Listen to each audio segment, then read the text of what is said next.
নমস্কার বন্ধুরা, কেমন আছেন সবাই? আশা করি সবাই খুব ভালো আছেন। আপনাদের সবার প্রিয় জয়ন্তীস কিচেন হাব চ্যানেলে আপনাদের সবাইকে স্বাগত। আজ আমি আপনাদের জন্য নিয়ে এসেছি দারুণ মজার রেসিপি, কলার বড়া। বন্ধুরা, আমরা সবাই কম বেশি মিষ্টি ভালোবাসি, আর এই কলার বড়া এমন একটি পদ যা সহজেই মন জয় করে নেয়। তাহলে চলুন শুরু করা যাক আজকের রেসিপি।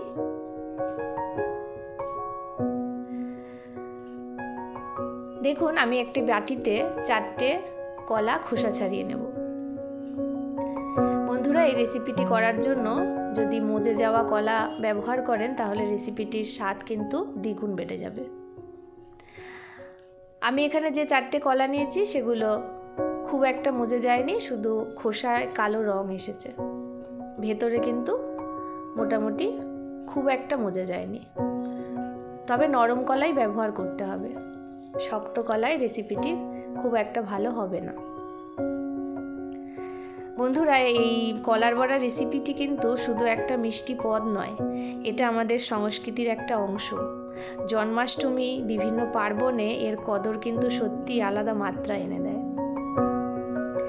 দেখুন, আমি এই কলাগুলোকে খোসা ছাড়িয়ে নিয়েছি। এরপর ভালো করে হাত দিয়ে চটকে নেব।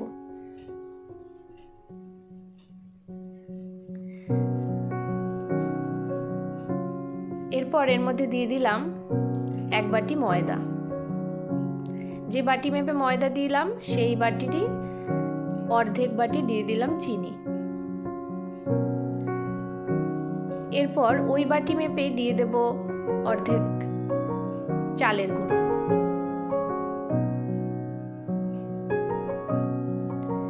এরপর দিয়ে দেব সামান্য পরিমাণ মৌরি। এতে বড়ার গন্ধটা, স্বাদটা আরো ভালো আসবে।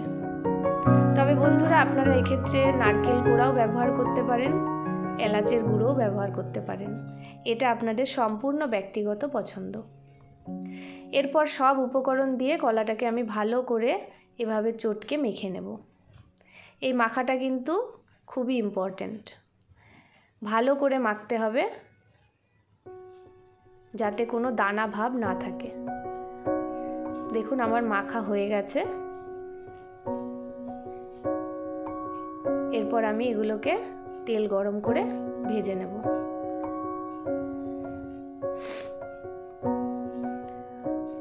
তবে তেলটা যেন খুব একটা বেশি গরম না হয়, হালকা গরম হলেই অল্প আঁচে ধীরে ধীরে ভেজে নিতে হবে।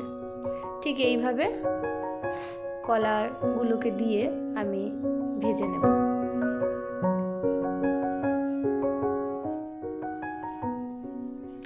বন্ধুরা, অবশ্যই আপনারা এই রেসিপিটি বাড়িতে চেষ্টা করে দেখতে পারেন। আমাকে জানাবেন আপনাদের কেমন লাগলো। যদি ভালো লাগে তাহলে অবশ্যই একটা লাইক করে দেবেন, বন্ধুদের সাথে শেয়ার করবেন, আর আমার জয়ন্তীস কিচেন হাব চ্যানেলটিকে সাবস্ক্রাইব করতে ভুলবেন না। পাশে থাকা বেল আইকনটি প্রেস করে দেবেন, তাহলে নতুন কোনো রেসিপি আপলোড করলে সবার আগে নোটিফিকেশন আপনার কাছে পৌঁছে যাবে। আপনাদের মতামত আমার কাছে খুবই গুরুত্বপূর্ণ। দেখুন, আমার কলার বড়াগুলো প্রায় ভাজা হয়ে এসেছে, লাল লাল রঙও হয়ে এসেছে। এবার আমি এগুলোকে একটা প্লেটে তুলে নেব।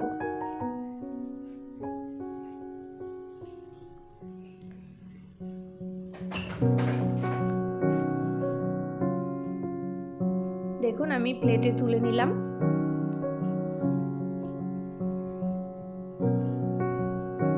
এরপর সুন্দর করে বড়াগুলোকে আমি সার্ভ করে দিলাম।